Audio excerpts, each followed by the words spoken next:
Hello guys, Bakkar চক্কর টিভিতে আপনাদেরকে স্বাগত। আমরা যাচ্ছি এখন গরু কিনতে, তো চলেন সবাই আমাদের সাথে, লেটস গো।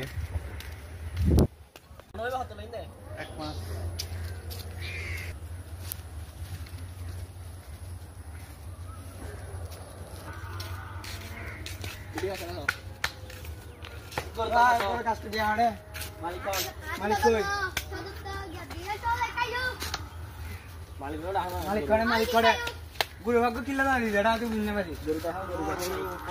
গুরু বিষয় তো দেখতে না ও ভাই খাওয়া না গরু ভাগ করো গরু মা তাই কেন বুঝে গেল আর গরু সিদে গরু তো সিধে বলে তো যখন মারলে একটা গাইড করতে তিনি আয়া সিধে নিতে তিনজন লাগবে নাকি এগুলো হলে ওরা হলা হলা লাগতে তো তো আমি কিলাই বিজি পারা যায় তাই না ও বিচে হতো তো বিচে কি